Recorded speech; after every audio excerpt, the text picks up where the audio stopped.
Good morning, and welcome to Redeemer Lutheran Church. I'm Pastor Gary Lodeholt. Today, we're halfway through our exploration of the seven deadly sins and the seven godly virtues. What's really interesting is that when the list of seven deadly sins was created, it may have been done because a list of the seven godly virtues already existed. In fact, there are several lists, many from theologians of the early church, and even one from Chaucer. But the list we will use carries the authority of the ages. It's made up of four virtues listed by Aristotle and concluded with faith, hope, and love from the Apostle Paul.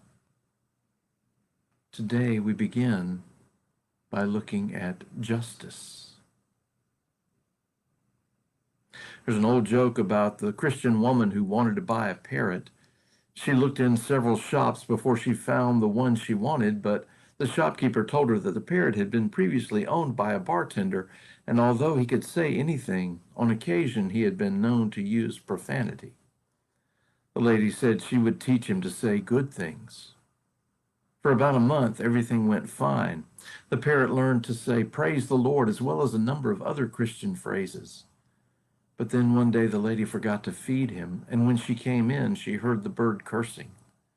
She said, "I'll teach you not to talk that way ever again," and she grabbed him up and put him in the freezer and shut the door. A few minutes later, she took him out. "Have you learned your lesson?" she asked. "Yes, ma'am," the parrot replied. "I'll never talk that way again." Several months went by and everything was fine. Then one day she forgot to feed him, water him, or clean his cage. When she came home, he was carrying on worse than ever. She grabbed him and put him in the freezer, but forgot about him for some time. He was almost frozen by the time she thought of him. She took him out, and little by little he thawed. Then she asked, "Have you learned your lesson?" "Yes, ma'am," the parrot responded. And then the parrot said, "Can I ask you something? I thought I knew all the bad words there were, but just what did that turkey in there say?"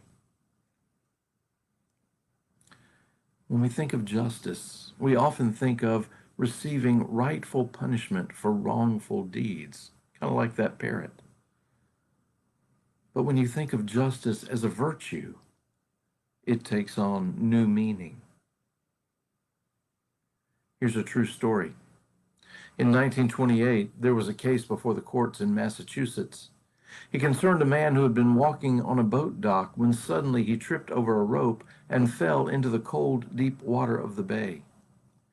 He came up sputtering and yelling for help and then sank again, obviously in trouble.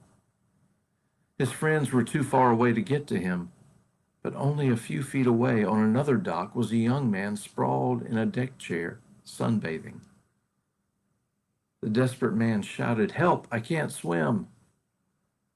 The young man, an excellent swimmer, only turned his head to watch as the man floundered about, sank, came up sputtering in panic, and then disappeared forever. The family of the drowned man was so upset by the young man's display of indifference that they sued, but they lost. The court ruled that the man on the dock had no legal responsibility whatever to try and save the other man's life. The ruling was that a person has every legal right to mind his or her own business and refuse to become involved. Justice as a virtue means that we live by a different philosophy than that. Justice means that we are concerned about others, that we stand up for the downtrodden and the oppressed, that we cast our lot with the powerless and the needy. Justice means that we must become involved, that we give ourselves to the cause of right, whether that means helping the hungry, the homeless, refugees, the sick, whoever, with whatever need. Justice means that we love the Lord our God with all our hearts and our neighbors as ourselves, even when they are the least of all God's children. Justice means that when God speaks, we don't answer him like Cain and say, "Am I my brother's keeper?" but rather we answer like Isaiah, "Here am I, send me." Here's another true story. Albert Schweitzer was 85 years old when he had some visitors come to his jungle hospital. One of the visitors wrote home about an event that happened during their visit. It was about 11 o'clock in the morning, he wrote. The equatorial sun was beating down mercilessly, and we were walking up a hill with Dr. Schweitzer.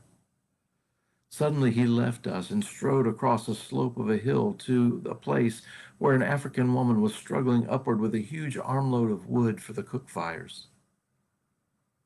I watched with concern as the 85-year-old man took the entire load of wood and carried it up the hill for the relieved woman. When we all reached the top of the hill, one of the members of our group asked Dr. Schweitzer why he did things like that, implying that in the heat and at his age he should not. Albert Schweitzer, looking right at all of us and pointing to the woman, said simply, "No one should ever have to carry a burden like that alone." That's what justice as a virtue means. And we ought to understand that, because as guilty as we are, as sinful as we are, as caught up in pride as we are, that's God's kind of justice. It's a justice that reaches out in mercy and takes on our burdens and frees us to reach to others. It's a justice marked by love. The call is to lay hold of that justice.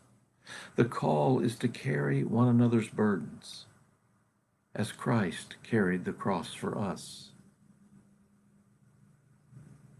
Thanks for watching, and remember to let this day belong to God.